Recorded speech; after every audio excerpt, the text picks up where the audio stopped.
Good evening. So I'm going to call the meeting to order. This is the South Bay Council of Governments Board of Directors meeting for Thursday, September 24th, 2020 at 6 p.m. And we have a quorum. I've correct, Jackie? Yes, we do. Can you please confirm the posting of the agenda? Yes, it has been posted with the Torrance City Clerk. And are there any changes to the agenda? We have one thing that I wanted to point out. On the consent calendar, you received a supplemental mailing of the contract.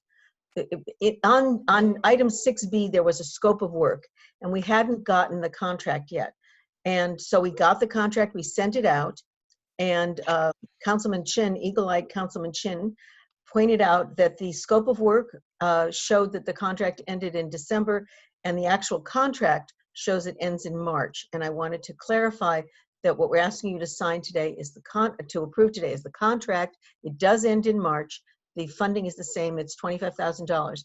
And the reason why it took so long for us to get the contract is that Mike Jenkins was working with their lawyers, and Mike has approved the wording of this contract. Was very careful about this one. So it is he's approved it. And that's all. That's the only change that I want to Thank you. So Madam Chair, I approve the consent calendar as submitted and the modified adjustment. Second. Thank you. May we have a reverse roll call? Sure. Anybody opposed to approving the consent calendar? Any abstentions? Okay, motion carries. Okay, Thank you got the motion in the second, David? Yes. Yep, great. Okay. Is Mr. Parham here, Dr. Parham here? No, not yet. He'll be logging in roughly around 6:05 or so, with this time certain being at 6:10. Okay. Okay, well, I don't know, Madam Chair, if you want to take a Metro report while we're waiting for him? Of course, let's go ahead and do that. May we have the transportation, oh, you want to take the Metro, the transportation reports you'll see at the bottom of page 2. Let's take the Metro report first. Steve, that's you.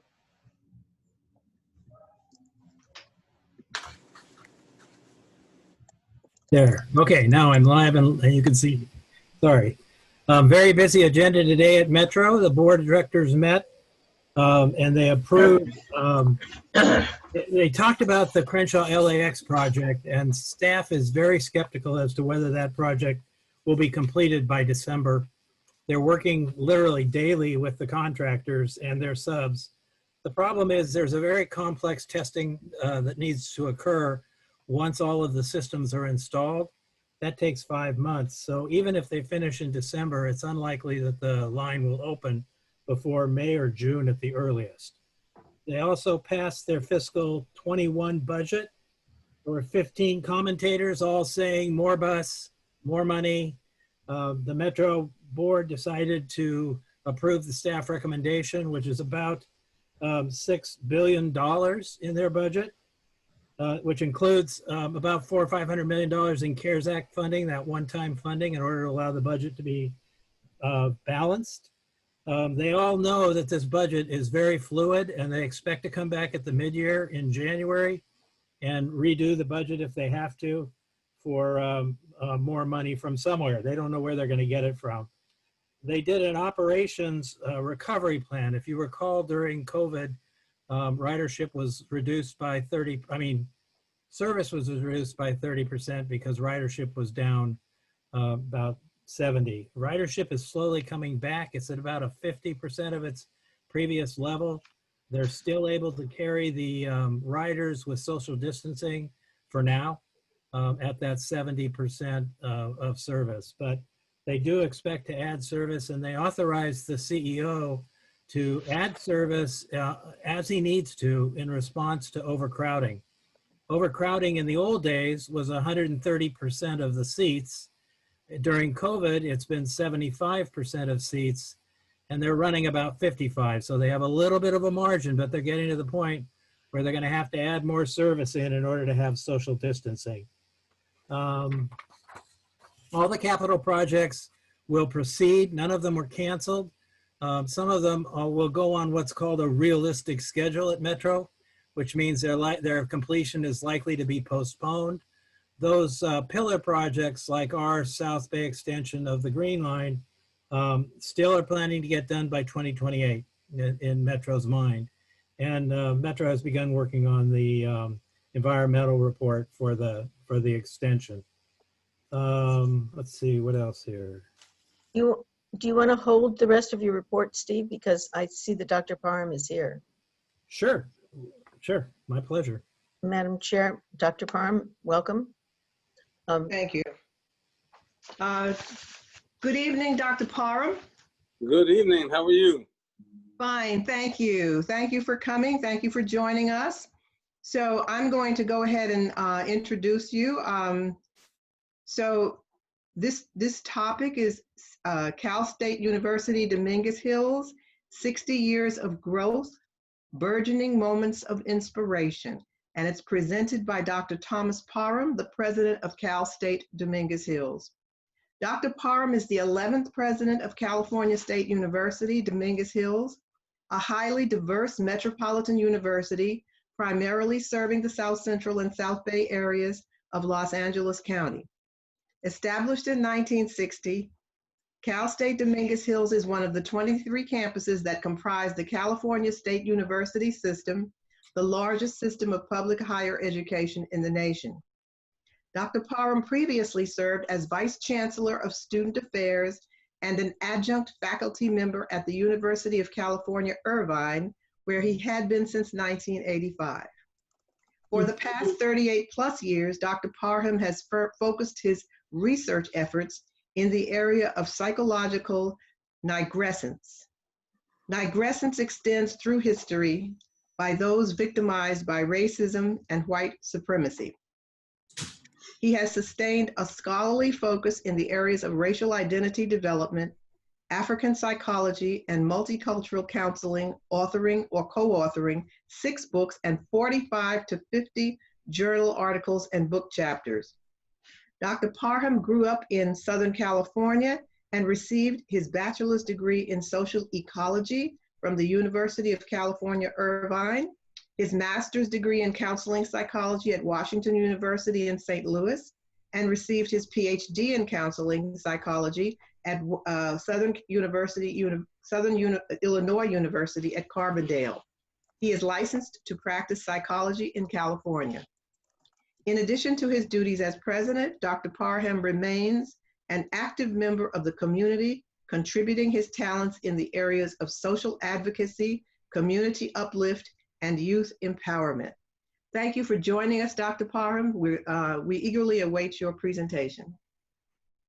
Thank you so much, Councilman, for the kind introduction, and also to Jackie, thank you for the invitation to speak to all of you today to the South Bay Cities Council of Governments. Councilman Valentine, I also understand you are a fellow Toro, yes? I am an adjunct professor at your university, so you're also my boss. You're also my boss.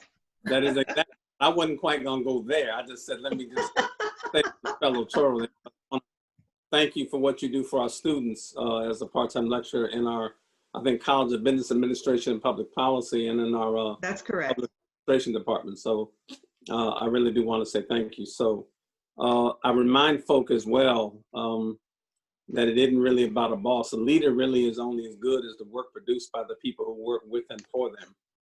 And so I am because you are, and because of the work you do with our students, it allows us to grow as a university and me to be successful as the leader of the campus. So I thank you and others for what you do on behalf of our students. So with that, let me say good evening to the rest of you.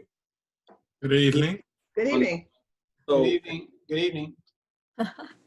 So for those of you I've not had a chance to meet, again, I'm Dr. Thomas Parham, and I'm honored to be the 11th president of California State University, Dominguez Hills.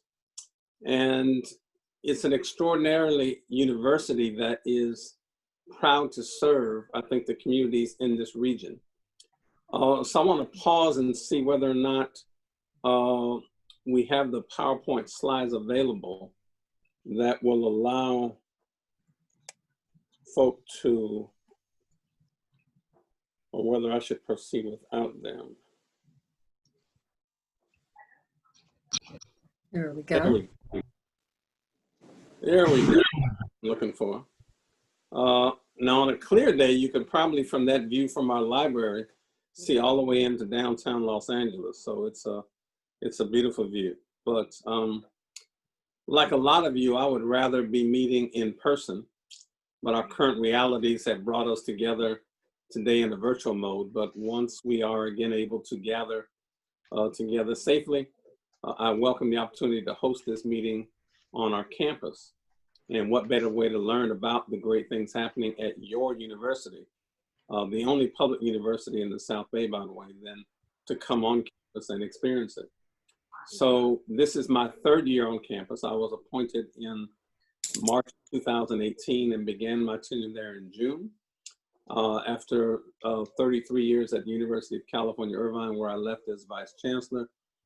Before then, served as an Ivy League professor at the University of Pennsylvania, the first African-American academic psychologist Penn ever hired in its 200-something year history after being founded by Benjamin Franklin. So if you ever have a chance to be on Jeopardy and somebody asks you that question, remember to put a "what is" in front of it, but that would be your answer. Anyway, as we go into slide 2, I want to talk about really my role and responsibility as a university president. And so our university values being an active member of the community. And it's my commitment to our stakeholders that we continue to strive to be the national model of what an urban university in this nation ought to look like. And so I'm in the business of trying to transform this campus in a way that's there. So my role and responsibility and my commitment is certainly there. And I'm delighted to be in both the California State University system, as well as working right at the kind of elbow joint of both the South Bay as well as South Central regions of the vicinity in order to serve, I think, our campus community. I grew up in Southern California, lived throughout Los Angeles County. And so after time spent out of state, returned to teach and later administrated, as I said, at UC Irvine. Currently, my family and I are back where it all started in the region. So I'm just one of those LA homeboys that's just glad to be back home. So I'm here to serve the campus and the community, and I'm never satisfied with what is, but I want you to know that I'm certainly striving to discover what can be. And so as we think about this next slide, I've coined a term since being there about one of the things we do as a mission. Because at Dominguez Hills, we are transforming lives that transform America. And as we continue to evolve and prosper more than ever, we are really investing and cultivating the talent and intellectual potential of our students, who then in turn go out and literally begin to transform this region, this state, and the nation as a whole. So we are loving that. And that is being done through innovation and discovery, through continual pursuit of academic excellence, through research and student success, through a whole range of initiatives. It's about the cultivation and advancement of our educational talent and awareness of a responsiveness to a region and national trends as we prepare our students for an evolving global workforce. So throughout our history as an institution, we want you to know that our university has persevered through a serious amount of adversity, building upon our excellence in academics and research, delivering an affordable, high quality education. And I think the return on investment at our university has provided a meaningful and immediate impact on the communities that we serve. So we are very much proud of that and what it is that we do.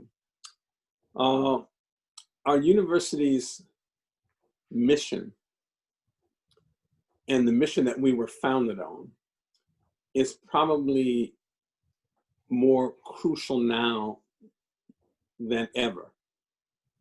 And even as we are now some 60 years old. So we were founded back in 1960 when our university was established. And so as many of you know, our campus was relocated from the Rolling Hills Estates Palos Verdes area to its present location as a response to the Watts Rebellion with the goal of providing an educational foundation that would uplift and advance our society. So our core mission as a campus remains the same, providing our students with an outstanding education, teaching valuable skills and enhanced knowledge. And as a vital economic and educational resource, we are mindful of the commitment we have to the region, and we take ownership of this responsibility and our obligation as a duty to really do the best we can for our students and to really empower this entire region to be able to do that. So we take that very seriously. So given that, let me give you a quick overview of the campus as you look at the next slide. So Cal State University Dominguez Hills, your Dominguez Hills, is growing by leaps and bounds. And excuse that phone in the background. Hold on one second.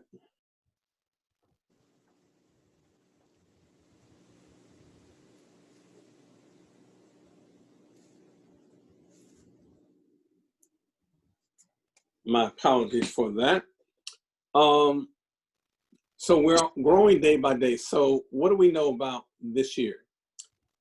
We had over 38,000 applications for the campus for the 1920 year, and over 31,000 for the fall of 20 semester alone.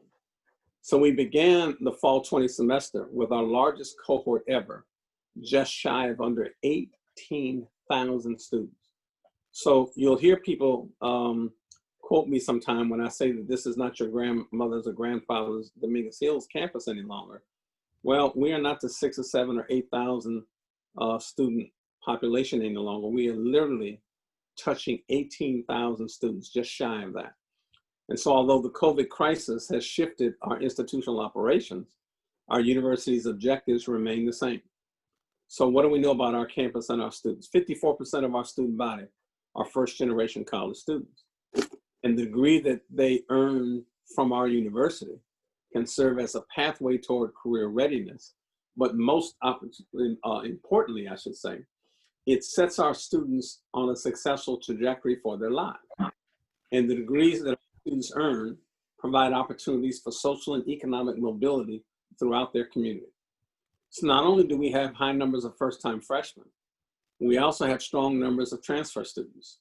Our university works alongside our community college partners, such as El Camino Community College, which I think is among our biggest, if not our biggest feeder, LA Harbor College, and others on pathways towards degree completion like Compton College, LA Southwest, LACC, and other places. Our university is also proud to have over 100,000 graduates worldwide. So the imprint that our university has on this region is significant.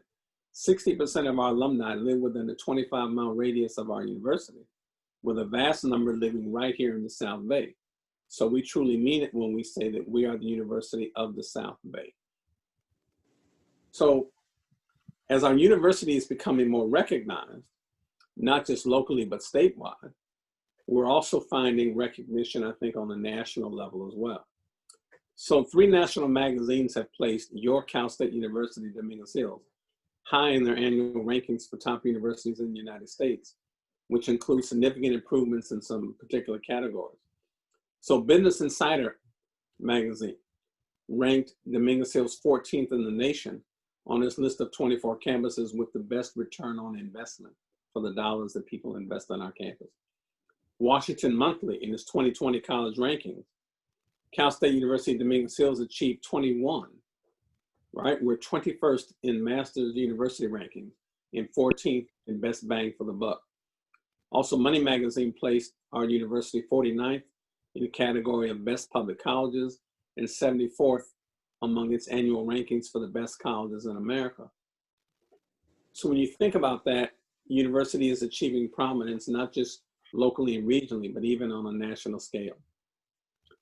So even during the pandemic, there's been so much happening at our campus, and keeping our community informed and connected allows for, I think, our continued progress. So what does that mean? So as an important stakeholder, I would like to share with you the latest news about our university amid even the current health crisis and what lies ahead for our institution and our campus community. So after broad consultation, and the fall 2020 semester is currently being conducted through alternative remote learning in a principally virtual format. Now, I say principally virtual because some people confuse that with it's 100% online. It isn't. About 95% of our classes are being taught through online remote learning, synchronous and asynchronous format. About 4%, a little more than that, are being taught with face-to-face. Also recently, Chancellor White announced that we will continue in this reality through the spring 2021 semester as well. And particularly, the numbers in this LA region are still too dangerous, I think, for us to be able to open up in widespread. So I support that decision very much. In regards to student housing, we currently have a small residential footprint. It's about 647 bed spaces in apartment style living. And we just recently completed a brand new addition of 506 bed spaces in a brand new residence hall community that is just beautiful. But with COVID there, we've got approximately 108 students in our residence hall, principally those that are homeless, those that are Toro Guardian Scholars, which means they're in foster care, or those folk who are either their environments at home are toxic enough that it doesn't lend itself to good academic activity, or they are one of those few students in that 4% cohort who are taking classes face-to-face and require that they be on campus. So those are the folk that we have among that 108 students who live in the dorm. Short of that, right, the campus is principally virtual. So in addition to protect the health and safety of our student athletes and coaches, all athletic competition has been suspended indefinitely. And what I've suspended there is both competition, practice, training, and travel. And so as new NCAA guidelines are coming out, in fact, a new set of them just came out the other day, we're looking at what that means for the spring as the country begins to open up, and whether there may be some elements of either training or something involved in that. But the likelihood that we will have any competition or any kind of travel associated with recruitment or competition is probably close to zero. But I'll reserve judgment on that until the data is in and what our public health folk advise us as well. All of our co-curricular activities, including student services, theater arts activities such as plays, concerts, campus forums, what else? Campus meetings, guest speakers, lectures, and so on, are also either A, being postponed, or B, being held virtually until health and safety concerns can be significantly lowered or eliminated. So to be clear, your university remains open. Our university is still operational through remote capabilities and accessible to members of the campus and greater community for its day-to-day operations, in large part due to the stellar information technology mechanisms our campus has in place, some of which we've had to actually put in place relatively quickly as we've had to ramp up to this virtual environment. Physical spaces on campus have been and will remain closed until such time as it is safe to repopulate them. Those few spaces that are open are subject to the physical distancing rules, rigorous cleaning and disinfecting multiple times a day if they have people in them. So we are following all public health protocols in consultation with them. Recent virtual university town halls, online orientations, and our fall convocation, those virtual forums have demonstrated that while the COVID pandemic may have disrupted our operations, the Toro community is as strong and united as ever and striving to create the best possible outcomes to this unfortunate situation that we find ourselves in.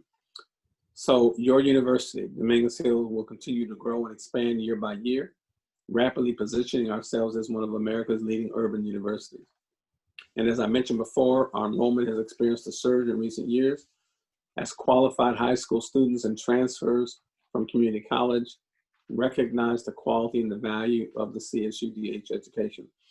I'll pause here for a moment and remind folk that even as a psychologist, which I don't practice anymore, in fact, my license is in suspension in the moment because I don't have time to see patients, but in seeing patients, I used to remind them about the difference between a problem of success and a problem of failure.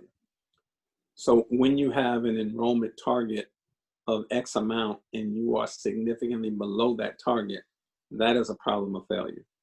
When you have an enrollment target at a particular threshold and you are significantly above it, that is a problem of success. So we are experiencing a problem of success, even as that brings its own challenges, I think, in how do you navigate that space when you're over enrolled, and what does that mean relative to facilities and appropriate services, et cetera, et cetera. So even as our enrollment continues to climb, the university is expanding and adapting our curriculum with an eye towards future growth in the South Bay, the greater Los Angeles County, and beyond. So what is this curriculum and what is this place that we are teaching all of these things in? So let me try to outline what we have. So as a comprehensive regional university, our institution of higher learning has 6 degree issuing colleges and one of the best research libraries in all of California. And I would even argue in the nation. So between our 6 colleges, we have 67 degree programs, 45 bachelor's degrees and 22 master's degrees. So you'll see there the College of Arts and Humanities, College of Business Administration and Public Policy, our College of Education, our College of Extended and International Education, the College of Natural and Behavioral Sciences, and our College of Health, Human Services, and Nursing, as well as our university library. So as we think about those colleges and what happens, let me talk for a moment about the institutional advancement and curriculum development. And so in 2018, our university had its accreditation reaffirmed for a maximum, not 5, not 8, but 10-year term by the Western Association of Schools and Colleges. Now that's the highest accreditation that any university can receive. So to receive WASC's full 10-year accreditation is a testament, I think, to the outstanding work everyone on campus does on a daily basis, particularly our faculty, to ensure that our students receive the very best academic and co-curricular learning experiences. And I brag about that 10-year university accreditation, I should say, because there are a number of universities that go up around the country, and including the state, whose accreditation was received in 5 and 8-year terms, not 10. So to have 10 years is gold standard speak in accreditation terms. Last spring also, your university was approved to create Southern California's first public doctoral program in occupational therapy, one of the fastest growing and most in demand segments of the healthcare industry. That's a big deal, folks. And as expensive as occupational therapy is in training, particularly in private locations, to have a location here in the South Bay region and in Southern California as a public university means that we're going to continue to contribute to the healthcare workforce and allied health industry for some years to come. There also is a critical need for well-trained and job-ready occupational therapists. So our university was already offering a master's program in occupational therapy. And the fact that we are the only public university in the southern part of the state with the faculty knowledge and expertise ready to launch a comprehensive doctorate in occupational therapy program that is affordable for all Southern California citizens is a tremendous point of pride and distinction for our campus. So that is our first and hopefully not our only doctoral program, which is a domain normally reserved for the Research One and UCs of the world. But we are proud to have our first one, but not our last one. Also, what do we want you to know in terms of institutional advancement? Our university recently launched the master's level program in systems engineering and one in cybersecurity, 2 vital fields for the South Bay's burgeoning technology industry. And students who emerge from these programs are able to step right into highly skilled, in-demand positions in the South Bay and throughout the state. So we want you to know that. 2 other new programs that are established speak to the diversity of our campus and the region at large. So Cal State University Dominguez Hills has a brand new Asian Pacific Studies program and a brand new Women's Studies major. And those degree programs promise to both celebrate and empower these often underserved groups while also providing insightful scholarship that will help drive us forward, right, as a community. So we're real proud of those. Meanwhile, we're also excited about our new co-curricular esports program that we are starting, which we intend to nourish and expand over the next few years. Now with esports, remember that people say, well, why esports, Dr. P? We aren't just talking about, supporting students' gaming pursuits, right? Gaming is but one aspect, which is what a lot of esports programs are focusing on. But what we intend to do under our leadership is to use the program to help students develop the hard and soft skills needed to successfully master all facets of the gaming industry. So at Dominguez Hills, we intend esports to be a strategy, not just an outcome. Let me say that again. It is a strategy, not just an outcome. So we're renovating an existing campus space with an esports lab that will allow students to learn, develop, and enhance their technical skills in computer science. It was also recently announced that our College of Business Administration and Public Policy earned accreditation by the AACSB International. That's another applause line, by the way, because that's the longest serving globally accredited body of business schools. And so this continues to light the pathway forward toward emergency opportunities, especially through applied research and industry engagement with our Entrepreneurial Institute, the Hospitality Technology and Research Institute and South Bay Economic Institute, all housed within that college. So there's lots going on as we think about advancing the institution. Those are just a few of the things going on. So we are proud to bring those to you and let you know what's happening there. Beyond talking about our curriculum, I should probably also talk about a little bit about probably our master plan. And I want to thank many of you who supported this. Probably the biggest political victory that we have had over the last several years is to get this master plan approved by the trustees of the California State University system. So right now our university is moving forward with the next phase of growth and opportunity for our campus with our university's master plan, which has been approved, right, as I said, by the board. So as you look at this map, you'll see Victoria to the west, to your left, Central Avenue to your right, Avalon to your west, Victoria to the north, Central to the right, and to the east side, and that's University to the south.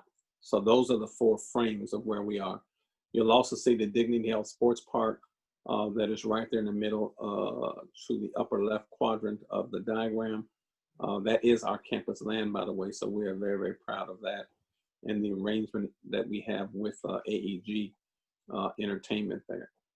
But also, all educational experiences, unlike any other being developed on our campus, and members of our community, we want to welcome and invite people to take part of the resources, amenities that our university will be providing.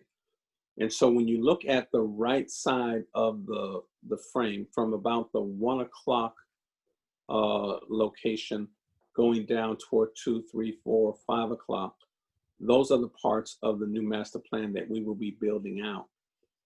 And so we're excited about that. Included among that is a business and research park. We'll also have a mixed use residential and retail space where we'll have both faculty staff housing as well as retail spaces that will allow us to develop some passive income streams to be able to support and help grow other campus academic endeavors. So we're real proud of those things as well. So we are absolutely growing.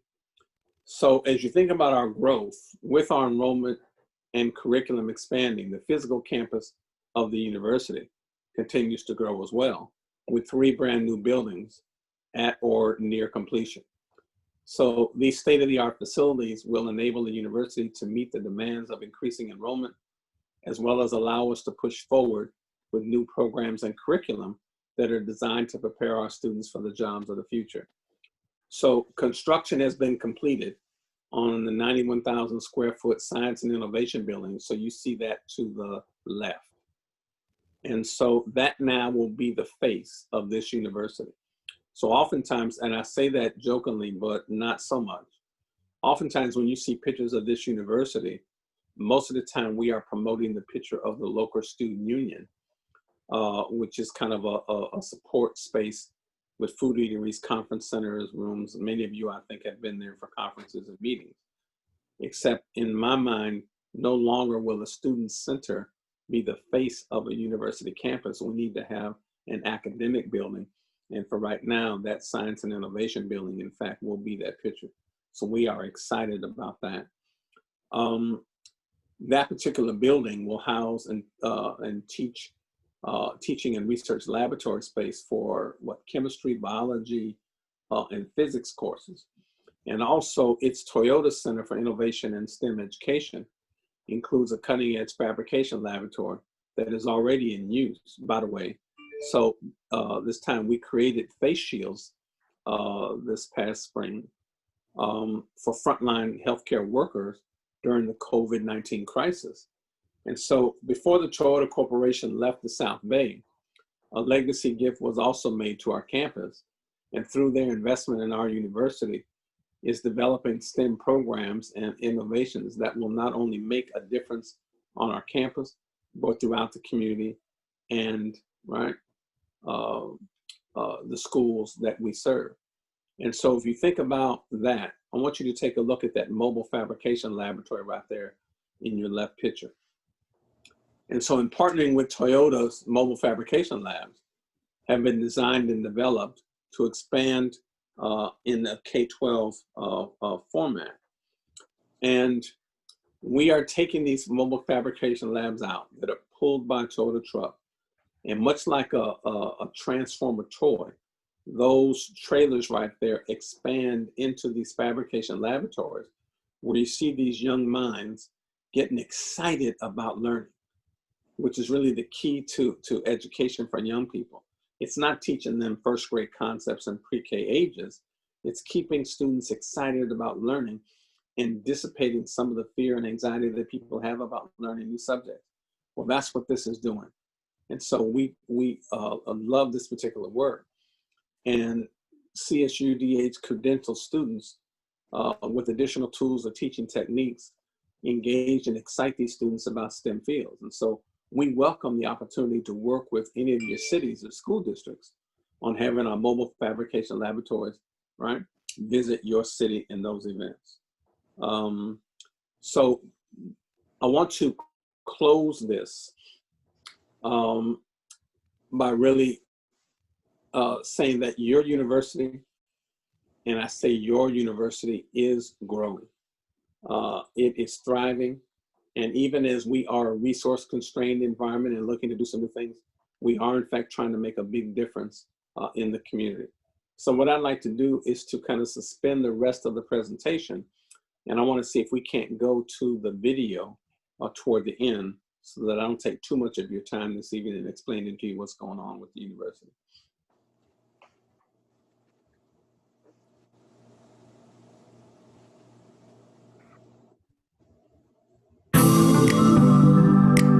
Here at California State University Dominguez Hills, we have something to celebrate every day of the year. We celebrate community. CSUDH is proud to be a part of California's South Bay. And we strive to form lasting partnerships with the people and industries around us. We celebrate diversity.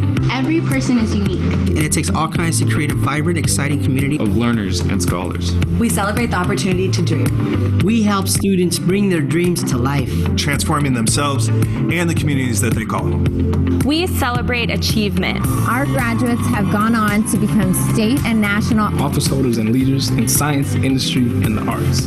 We celebrate sustainability. We work to make sustainable, environmental, social, and economic practices a way of life. We celebrate innovation. Our new state-of-the-art science innovation building will keep CSUDH at the forefront of STEM education. We celebrate creativity. We foster imagination and inspire students to follow their own individual paths. We celebrate our past and the legacy we have inherited. CSUDH has been proudly educating and uplifting students for over 50 years, and doing so with a mind on social justice. We celebrate the future. With 3 new building projects rising on campus, our future looks brighter than ever. Join us in celebrating all that we've accomplished and all that we have planned in the new year. Welcome to the greatest semester yet at California State University, Dominguez Hills.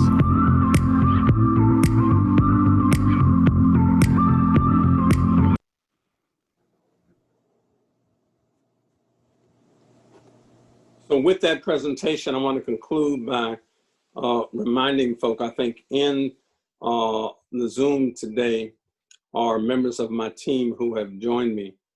As I said, I'm only as good as the work produced by the people who work with me. We have David Gamboa, who's my Associate Vice President for External Relations, and the newly minted Dr. Kalia Bradshaw, who is Associate Director of External Relations. So please connect with them if there are any projects or initiatives that our university can collaborate on with you in your city, or if you would like additional information on any of the programs, projects, or initiatives that I've mentioned. And also I want to introduce you to our brand new Vice President for University Advancement, who I believe is on the Zoom call as well, Scott Barrett. Scott has joined us 2 weeks ago and completes really a major component of our team. So expect to connect with him. And if industry or corporate partners within your city identify opportunities to engage or partner with us, please let him know we need you to invest in your university. And with the ongoing support from the community, our university will continue to grow and thrive. And let's see if we can't open up for questions and answers to that as I say hello to some of my colleagues here, those I've met before, like Councilman Hicks, as well as those I've not had a chance to meet before. Thank you very much for your attention. Madam Chair, I turn it back to you. Thank you so much, Dr. Parham. Thank you for that inspiring lecture.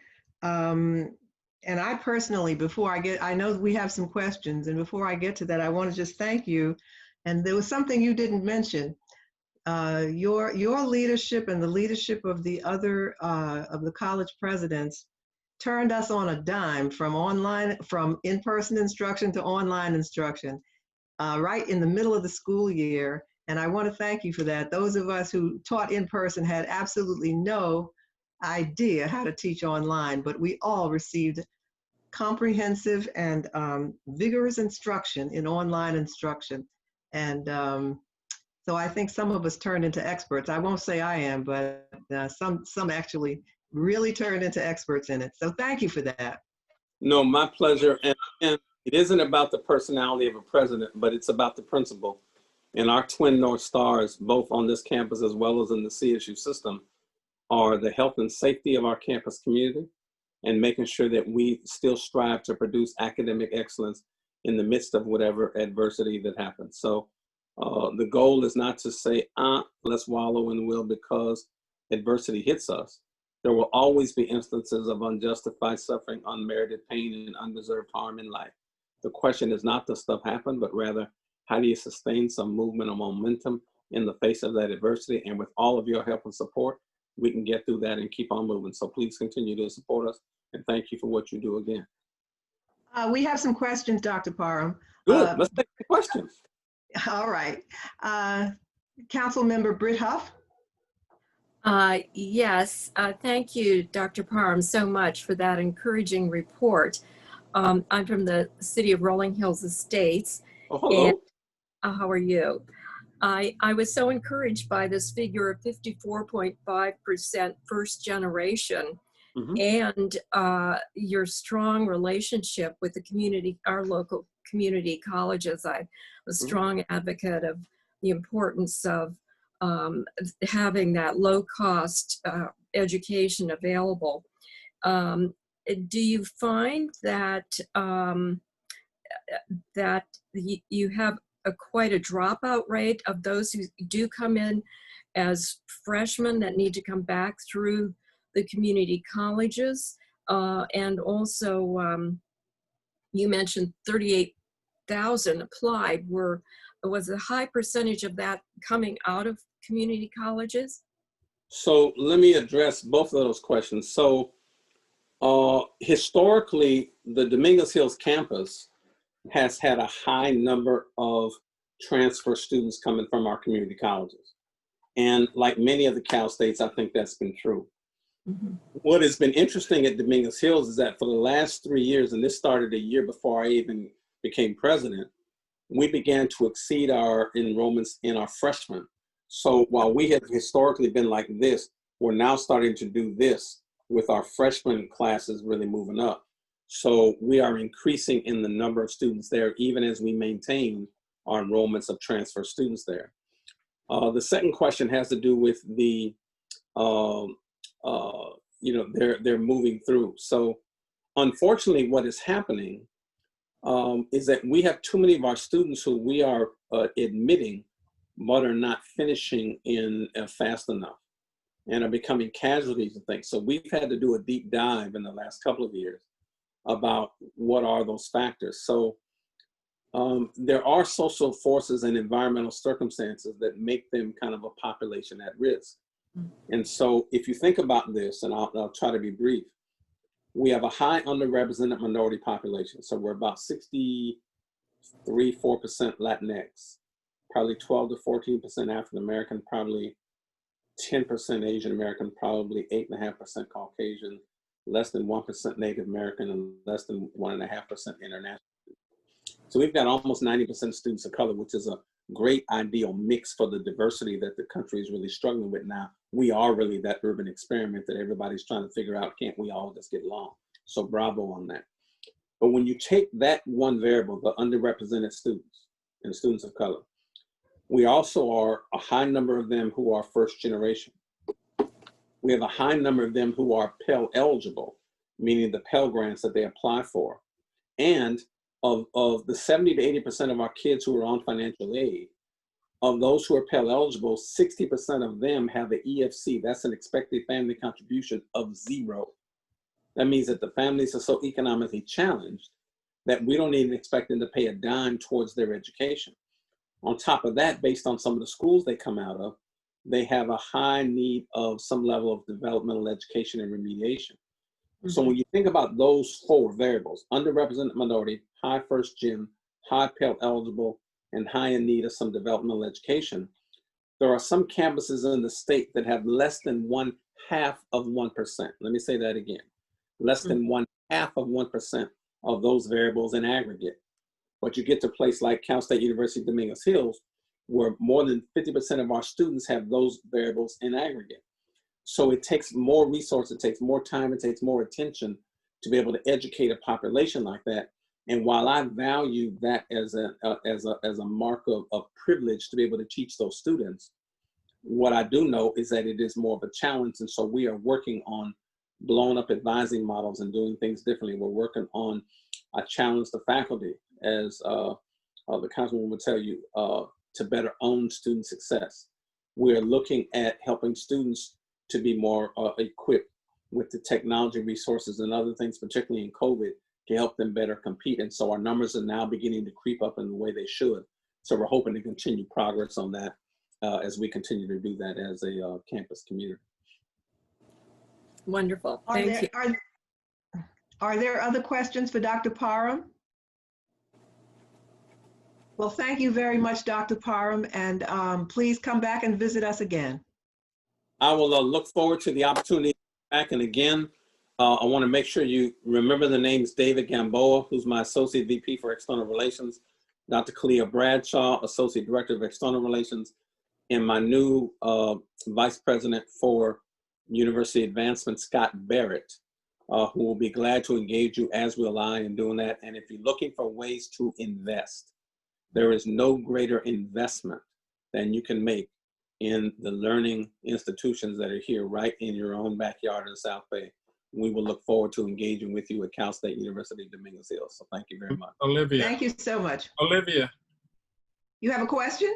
Go ahead, Cedric. Not so much of a question, but a statement. I just want to say to the president and to all the staff at CSUDH, thank you for being there.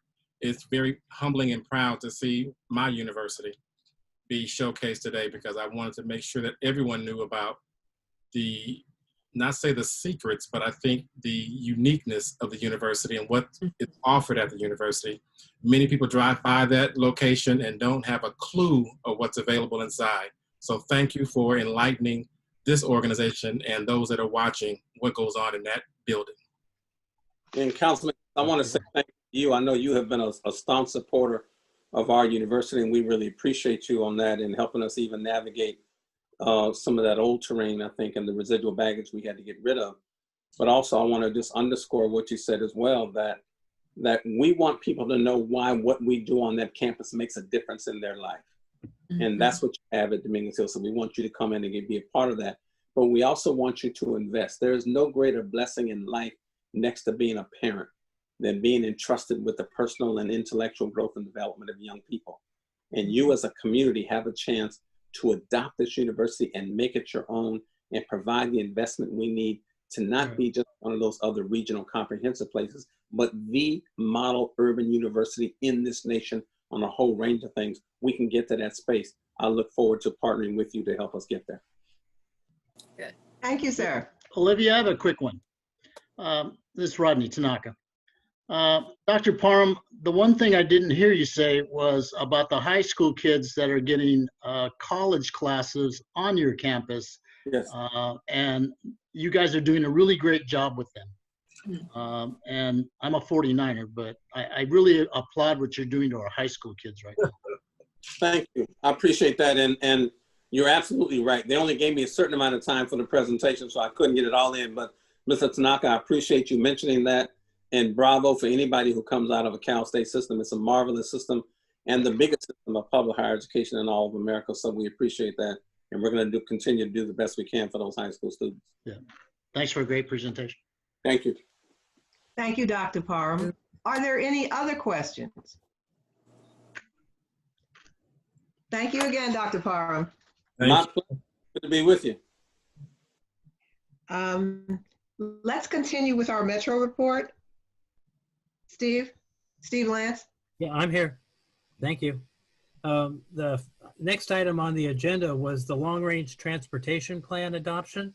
Metro staff has been working for the last 2.5 years, and they've done hundreds of outreach events. What they've basically done is adopt a 30-year aspirational plan of everything from soup to nuts that could get done with enough money.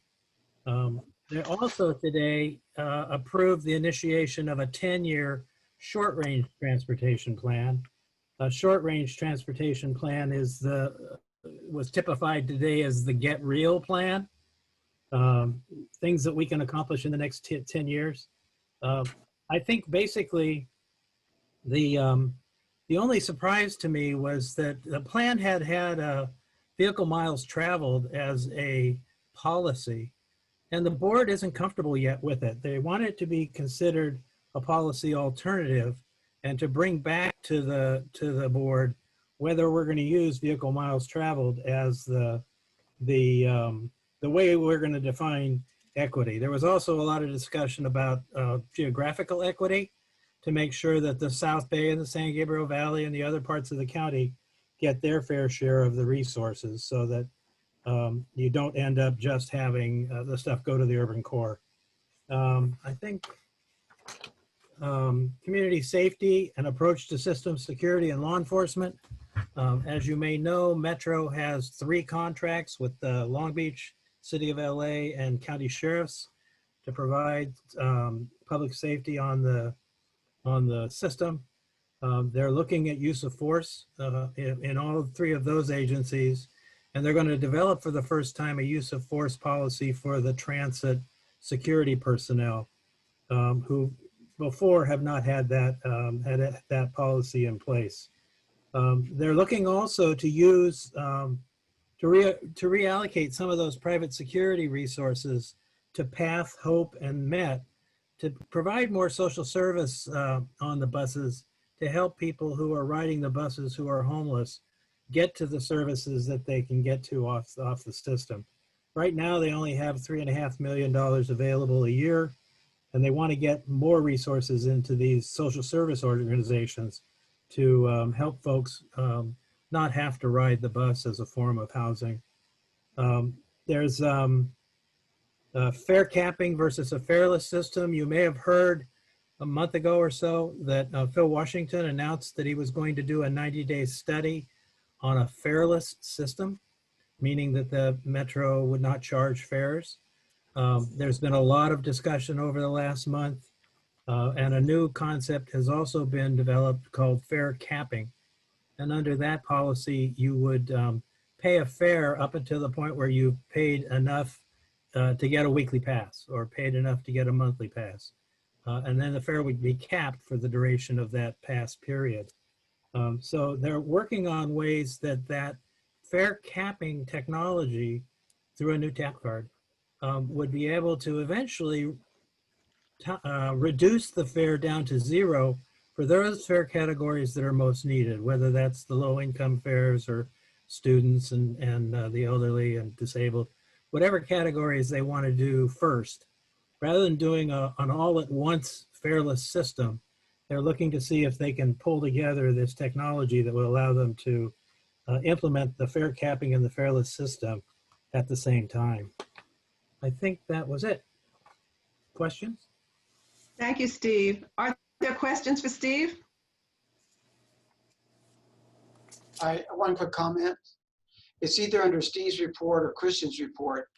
Did anyone get a recent inquiry for us to take a survey regarding slow vehicles sharing the same roadways?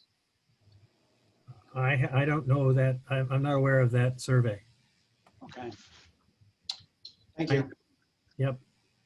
They have a micro transit program that they're starting to develop, but I don't believe that it has gotten to the street yet as far as slow speed vehicles, golf carts and things like that sharing streets. Yes, and in fact, I will forward you that survey inquiry that somebody sent to me, so I'll know which organization it was. And it's only focused on the South Bay. That survey was from the COG. It's out there right now. It's a COG survey. Really? Thank you. Yeah. Sorry, I didn't know about it. It's specific to our local transportation network that we're working on. Thank you, Kristen. Sure. Well, while we have you here, Christian, you may as well go ahead with your Transportation Committee report. Fantastic. I'm going to do it in a song tonight. No, I'm just kidding.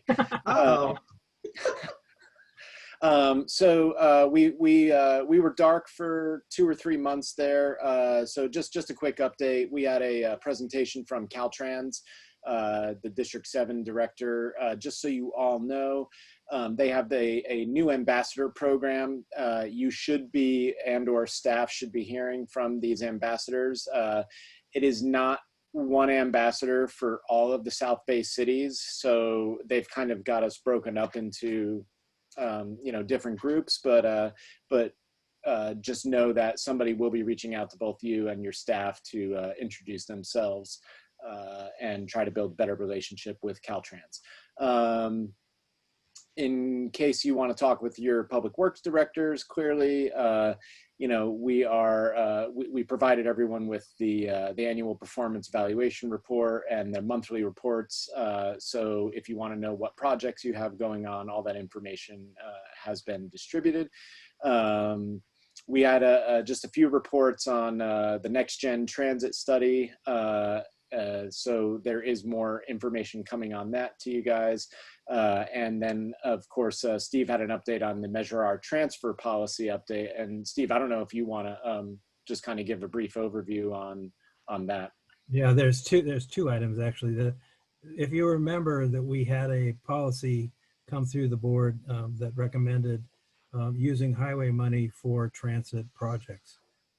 That required a 1-year notification to the state legislature, and Metro made that request last June. And so next June, we'll be in a position to start programming highway money into transit projects if we so desire. It's not required, it's an option. The other thing that I think we need to be watching is the lack of availability of funds from Metro.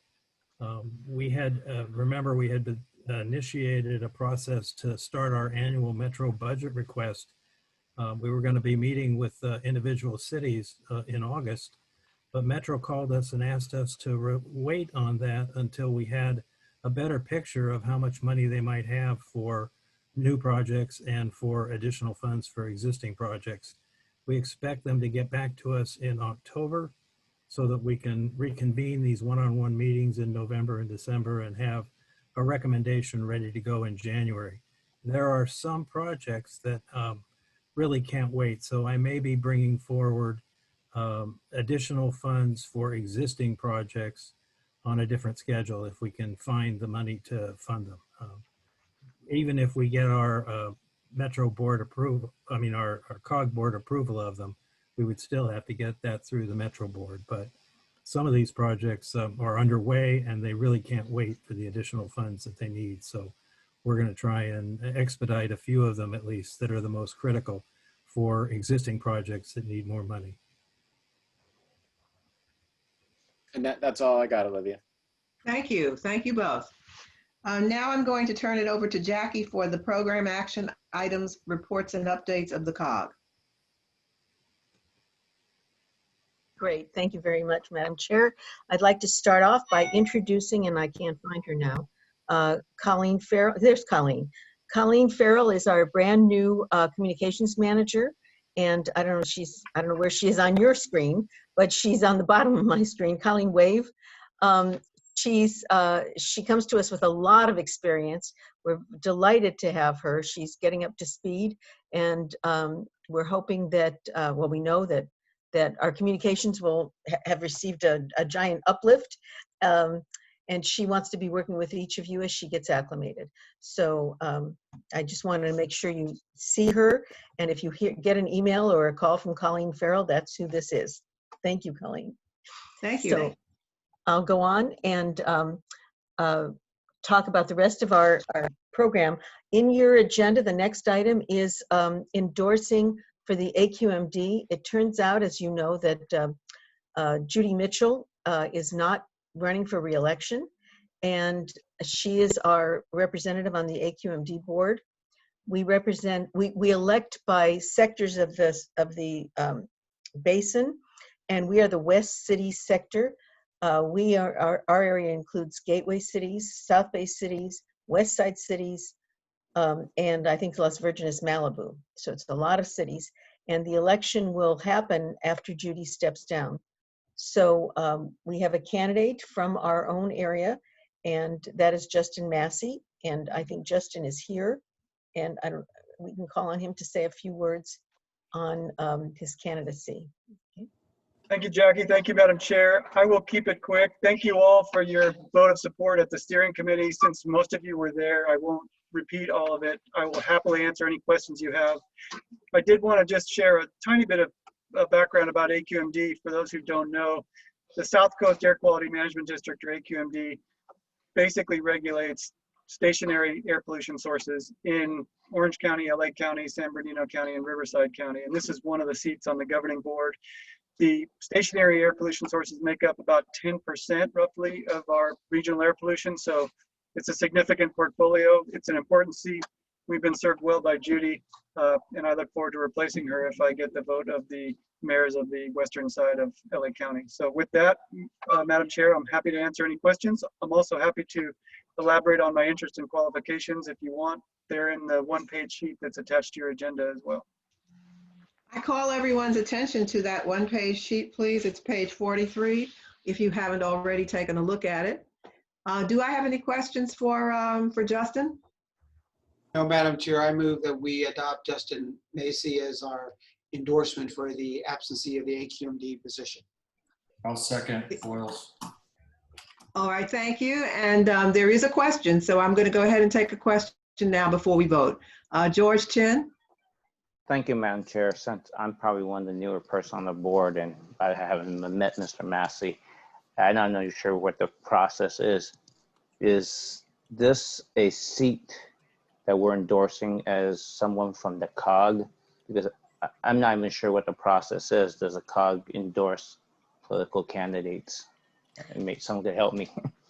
Okay, well, the COG has had a longstanding interest in this seat because it's so important to our region.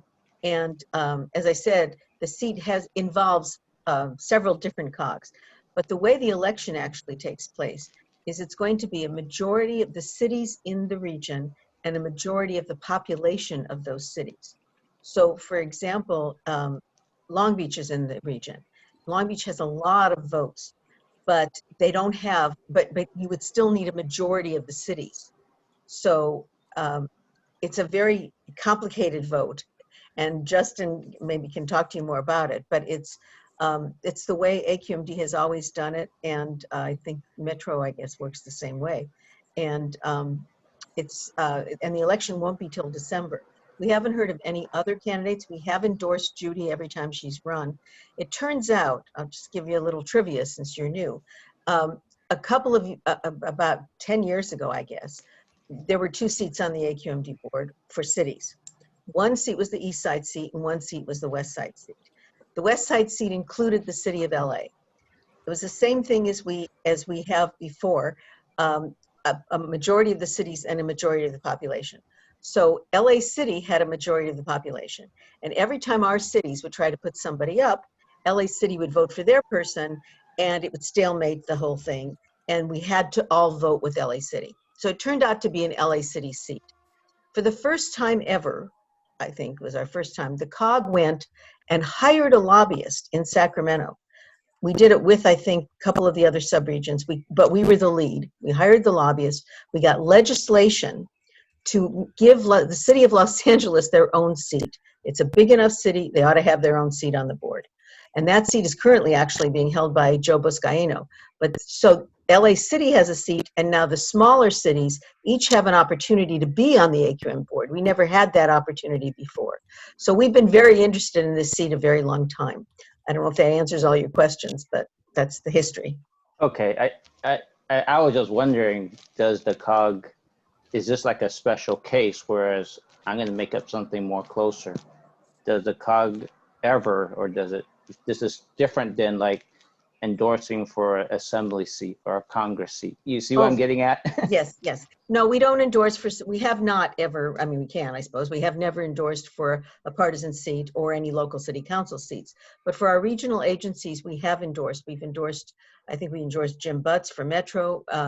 Those seats that we have a place on the board, and they will be our representative. If Justin gets elected, he will be the person you'll go to if Torrance needs something on the board. Got it. You answered my question. Okay. Thank you. Thank you. Are there other questions? All right, please, Jackie, go ahead. Kenny has a question. I'm sorry. Yeah. So just to close the loop on that, as far as the votes for the individual cities, do we need to go back to our council and get a resolution supporting Justin so that the city can vote accordingly? Each city does it a different way. The mayor's the one that holds the vote. So if your city directs the mayor, then you have to do it that way. But the one thing you do have to do is when the election gets called, a lot of cities will say, oh yeah, I'll be there, and then they won't. Our South Bay cities have to show up and the mayor has to be there. But what we're going to do tomorrow, if you approve this, or in the next couple of days, is we're going to send out a letter to all of our cities and ask you individually to take this position. Thank you. So we'll continue the vote. Are there other questions? We'll continue the vote. We're going, I'm sorry, is somebody? Pardon me, Madam Chair, this is Justin. I was just going to add that I'm reaching out to the mayors and will be reaching out to the mayors of the South Bay cities. So each city, in answer to Kenny's question, if the council directs the mayor which way to vote, they can do it that way, or the mayor has the prerogative to vote any way that they want. And Madam Chair, I just wanted to let you know that I'll be dropping off as soon as the questions are complete so that the board can deliberate without me present. Just a point of comment, Madam Chair. Yes. Also, just to add, in the absence of the chair, the mayor not able to attend to vote, he has the ability to do a proxy representative on his behalf, but he has to submit the document in advance that this will be my person to vote on my behalf. Yeah. So you know. Thank you. So we'll continue the vote then. We'll do a reverse roll call. Okay, so the motion is to support Massey for the seat. Anybody opposed to that motion? Any abstentions? Okay, motion carries. Thank you. Okay, then I will go on to the South Bay Fiber Network. Just good news from the South Bay Fiber Network. The core ring is complete. The network is alive. 28 lateral connections to our ring. We're connected to Metro. We're going to be connected in the next couple of days, I think, to the LA DPW in Alhambra, which might be good for those cities that contract with the county. We're on pace for completing work order 2 and 3. Work order 3 will be by the end of the calendar year. And work order 3 includes the COG office. Unfortunately, we don't have it there, but we're not in the office, so it's no big deal. It also includes the Lundquist Biomed, West Bay Municipal Water District, and South Bay WIB facilities. We're planning on using, we do have leftover Measure M funds. We just recently got a little bit more from Metro, and that doesn't use all our funds. So we're going to be seeing what other connections even cities might want or other agencies. We probably will come back to you with some idea as to whether you want to do the same kind of generosity as you did before. Should we fully fund the next set of hookups, or should we give, subsidize the next set of hookups and spread around the remaining money? So that's something that will come to you in the future. And then let's see what else I was going to tell you. Some interesting things that I thought you should hear, because I think we should be proud of it. Redondo Beach is using the additional broadband to support their remote work, the people that are working remotely, and also the additional storage, which is being needed because of the information going to the cloud. And Gardena has added additional bandwidth to one of their parks. So they have all-day daycare and community Wi-Fi in their park. And they're doing some really great things. They've got a great IT director and very innovative. So we're going to be watching Gardena for lessons learned and some sharing of ideas. We had a meeting. We created a new working group, just what everybody wants. This working group is the South Bay Fiber Network Tech Working Group. And it's completely different than our others because it's got so many different kinds of department people on it.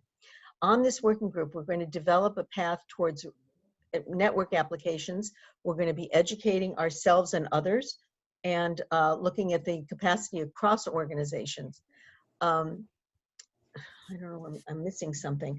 The people on the working group were, oh, here, I've got it over here, were Christian Horvath, Mark Henderson from Gardena, and Michael Kemps, who was from Palos Verdes Estates.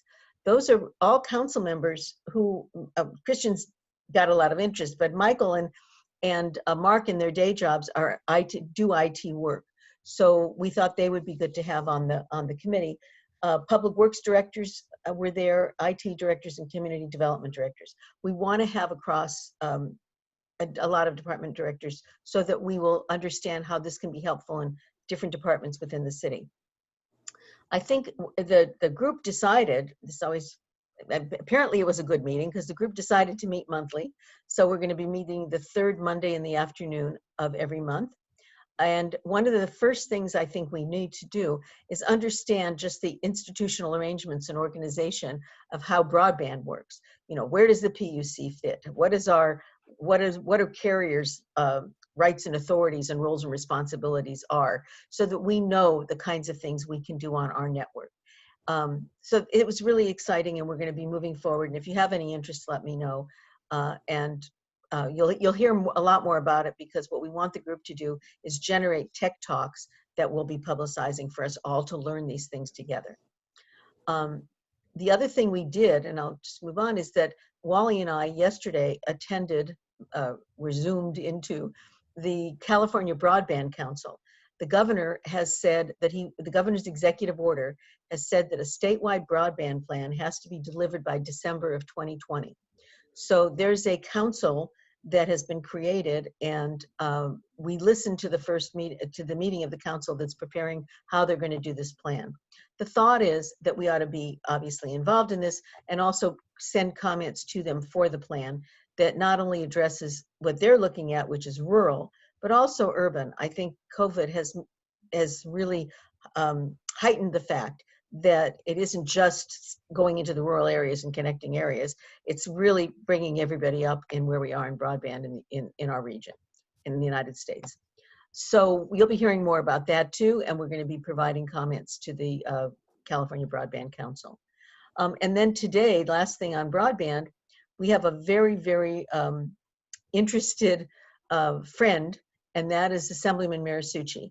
and he called us and asked for a briefing.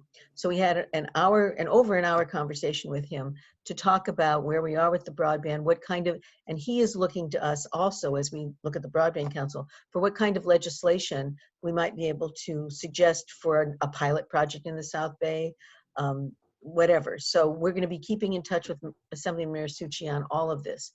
And the last thing I want to mention is it has really been hard that we haven't been able to take you all out somewhere and cut a ribbon or pick up a fiber and celebrate what we've done. It came up clearly with Assemblyman Succi. We are the only kind of consortium like this that anybody knows of in the state of California. There are cities that are doing broadband of their own or contracting for broadband, but there's no place that 15 cities have come together to do this. So we are unique, and we want to have an event, and we've been waiting to do it in person, and now we're talking about doing it virtually or maybe a hybrid where we would do something that we can all celebrate where we've done.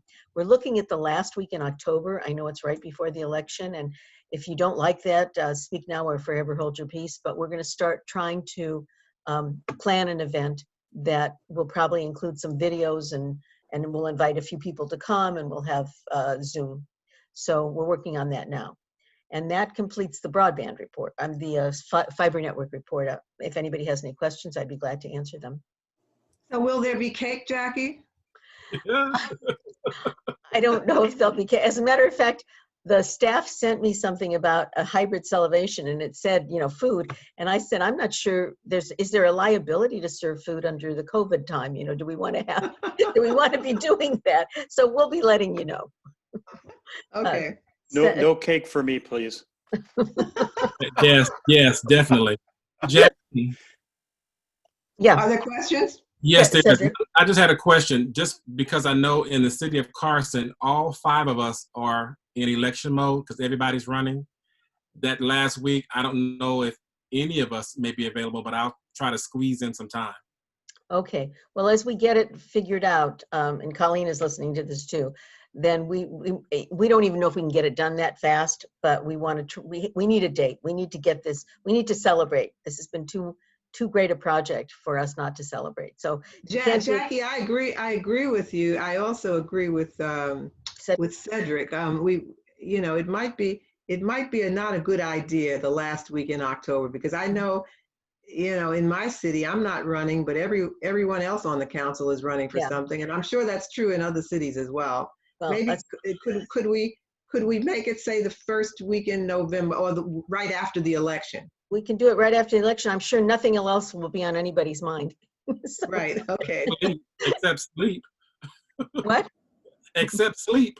Fatigue. So we'll find another date. Colleen is writing this down, and we'll find another date. And we also have to invite. I want to invite. Colleen, write this down. We have the other thing you should know, which I think is fantastic, is I keep hearing about PUC Commissioner Martha Aceves Guzman. She is on the California Public Utilities Commission. And Assemblyman Succi just said today, he hears her at events talking about our project.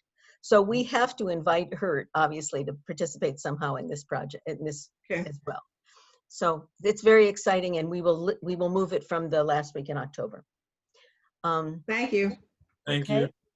The next item is the SCAG Regional Early Action Program, and this is the program. This is really giving me heartburn.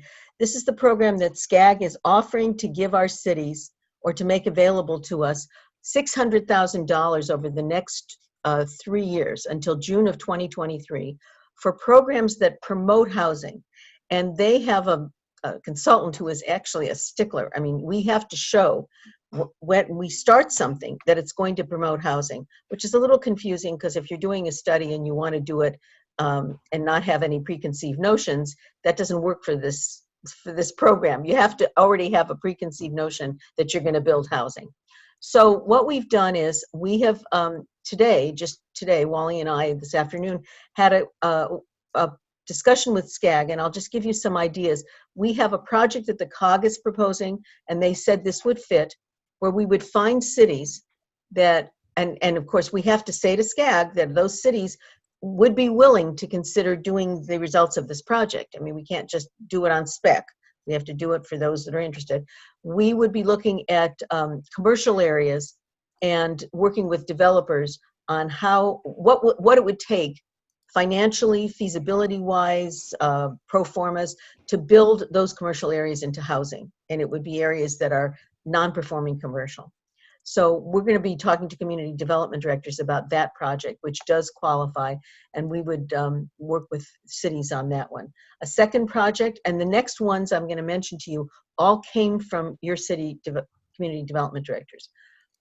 One was to do an economic analysis on projects that might be entitled but aren't necessarily being developed. And what are the barriers to the development? Why are they? We don't know if there's any, but if there are entitlements that aren't being developed. GIS, they would like more ability to do more mapping, and SCAG actually has mapping software. And so the question is, maybe we don't need this. Maybe we can actually use some of the things, because by the time we procure everything, it might not be helpful to cities. Affordable Housing Fund. There are two areas that Orange County and San Gabriel Valley that have an affordable housing fund. I'll tell you right now, I don't think this makes sense for us because SCAG will only fund the creation of the fund. They won't allow any seed funding, or, I mean, we would spend years and years trying to figure out how to get money for this fund. And I'm just not sure that our cities want to do that, but we'll see. Looking at accessory dwelling units. And the idea would be helping with ordinances and some capacity analysis about whether you can do whether they're affordable, whether you have the capacity, and she said today, which we have to explore, is infrastructure needs like active transportation. We might be able to do a project that would support ADUs. And then a very interesting project came up, which nobody had ever heard of, but maybe would qualify actually, is looking at seismic areas in your city. And if those seismic areas would lose housing and you could do something about them and develop them and then make more housing, then that would be something that they would fund. But we'd have to show that the product would be more housing. So you have to have the answer before you have the question, really. Another was looking at some of another kind of barriers based on legislation, which is SB 330, which I am not that familiar with, so I'm not going to go into that. The last one that we talked to them about was education and community outreach. And we said it would be helpful if we could create an atmosphere where people actually wanted to build housing and promote it and didn't find it as threatening. And so the question will be how we frame the product of what we're going to get out of this. So these are the things that we're going to be talking to your community development directors in the next week. And unfortunately, we have to say to SCAG, we're going to put something in by September 30th. We just met with them today. So I think we're going to ask them for some kind of an extension, but this is going to be a lot more work before we can get something that is going to make sense for our region. If you have any thoughts, I would welcome your comments. Okay, it's going to come back to you again, clearly, and in both here and maybe in your own city. So I will move on then. There's a question, Jackie. Oh, sorry. Okay. Thank you, Madam Chair. I was wondering on the 600,000, is that going to be for any kind of housing, or is it going to be restrictive to low-income housing? Or I think it has to support your RENA numbers. So. Okay. Yeah, so it's got to tie into your housing element and your RENA numbers. All right, thank you. Thank you for the question. And if you can, hopefully your community development directors, if you can encourage them to sign in. If we don't, it's the 600,000 is use it or lose it, and it'll just go to some other subregion. But if we don't have a project that makes sense, we shouldn't do it. So I'm going to call on. Is a mixed use allowed? A mixed use might be allowed, yes, if we can show it produces more housing. Okay, I'll get back with you on that. Thank you. Good, thank you. Thank you. Okay, then I'm going to call on Grace to do both the seniors and the homeless. Well, did Britt want to do the seniors? Oh, I'm sorry. Britt, do you want to do the seniors? Oh, well, I'll just mention that we, the senior working group did meet this past Tuesday. And our speaker was the Deputy Director of the Children and Human Services Department for the County of LA, Meryl Karakuzian. And her topic was discussing the most recent supervisor recommendation to move to a standalone Department of Aging. Presently, the aging issues fall under WIDAC with the workforce development and other interests, and different aging subjects fall among various departments. So the plan is to try to develop this Department of Aging, but which we all, I think, agree it would be a great idea and much more efficient, but apparently it's so complex that it's going to take 2 or 3 years for that to happen. But anyway, you'll probably be hearing more about that as that plan develops. And we also talked about the COG's new program, Home Share South Bay, which Grace is developing a report or flyer or something that we're going to be sending out to you and or making available also on the website, which basically we've talked to you previously in the past about this whole home sharing idea for seniors. And in fact, I think it was a couple of years ago now, I reported on the Silver Nest program, where they help match seniors that have homes with seniors who need homes so that they can sort of share the burden.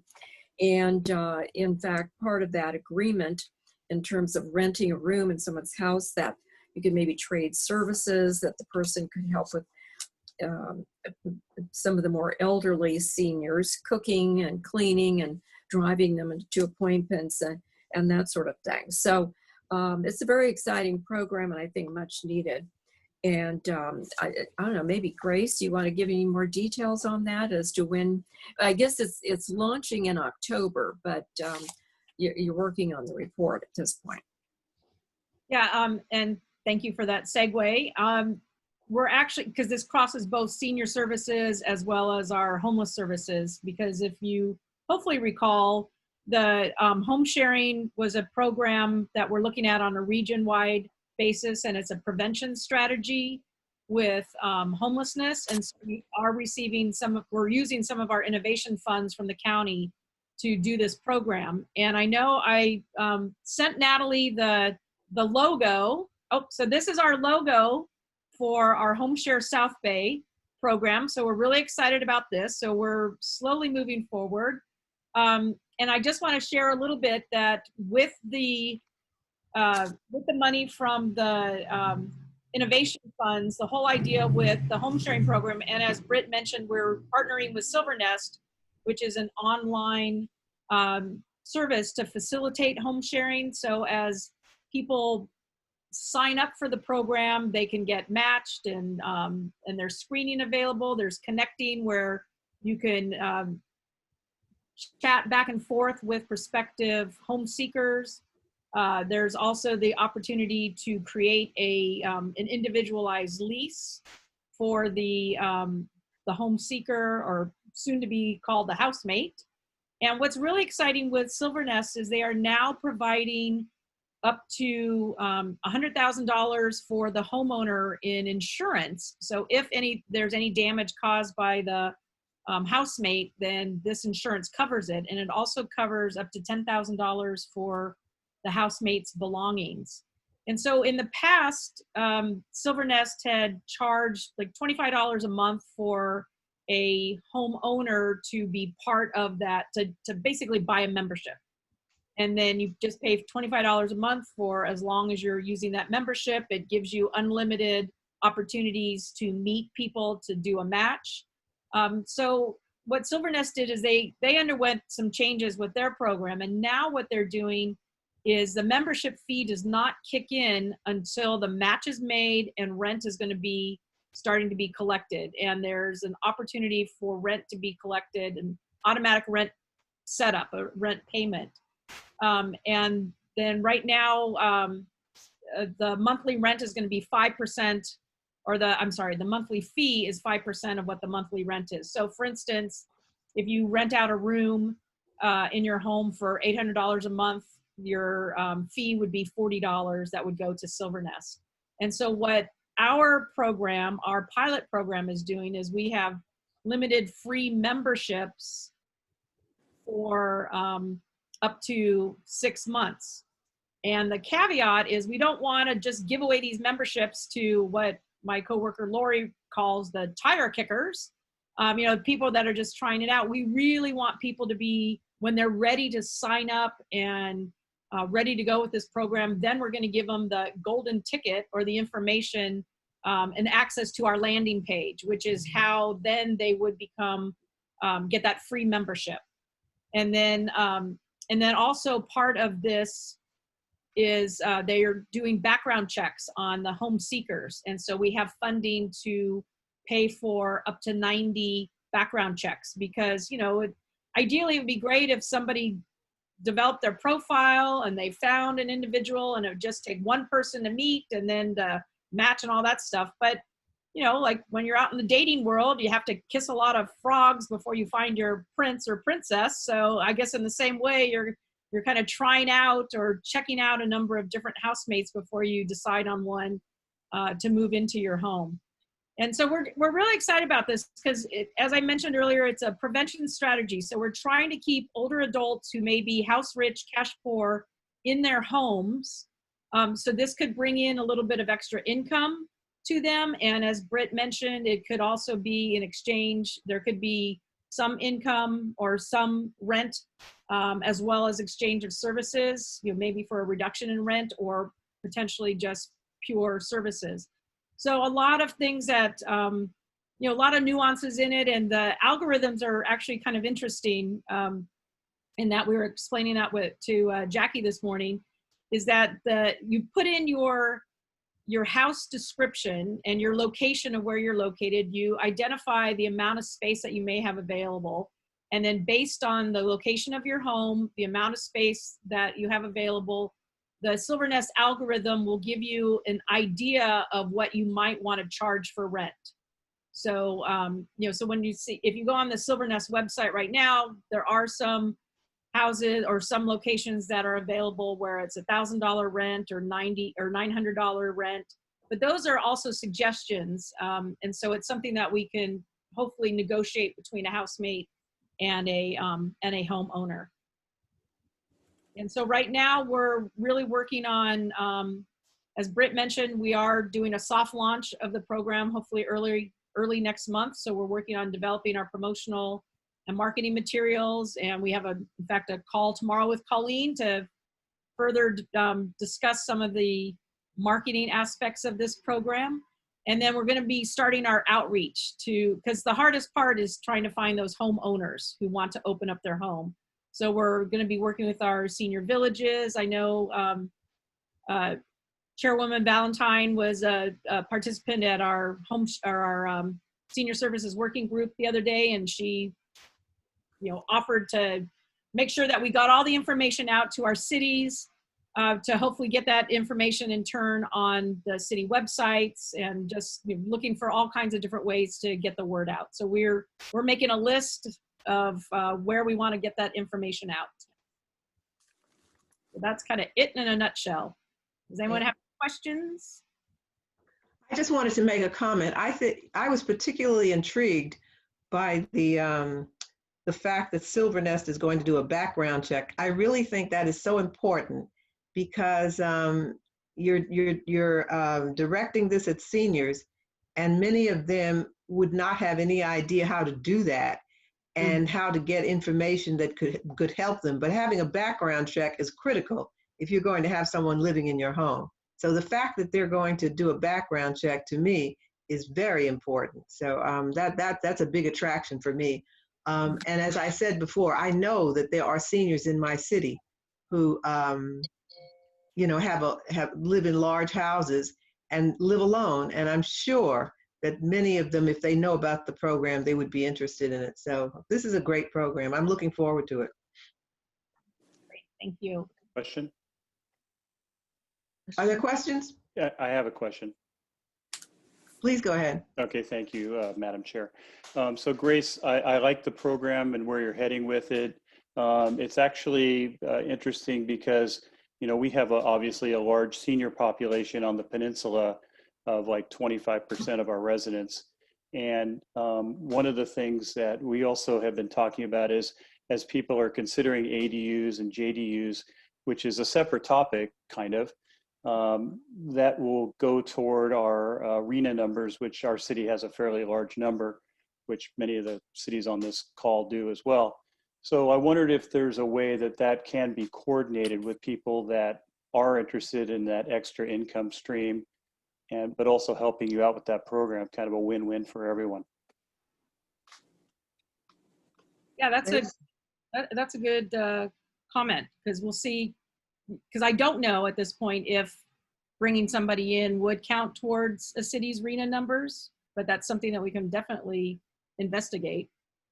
Yeah, and it obviously depends on income levels and all that, but you know, it'd be great to be able to have the cities participate in helping you with your matchmaking as well. And so I'm sure our city would love to explore that with you as well. So thank you, Grace. Mm-hmm. I'm not sure how it would fit. RENA is another dwelling unit, isn't it? Don't you have to show another dwelling unit? So it depends on, I guess, what we're finding to put this person in, because this is home sharing at this point. But we're hoping to have the active participation of all of your cities, because it will take a different complexion in different places. So, and these ideas, you know, are good for us to know about, so we can follow up and see if we can help. Yeah, no, and Jackie, she had said something earlier in her remarks that sparked that comment, that you have seniors that have limited income, but they still have to survive and pay their bills, but they're not working anymore. So, you know, it's an opportunity to help all the communities with many different problems that we have. Right.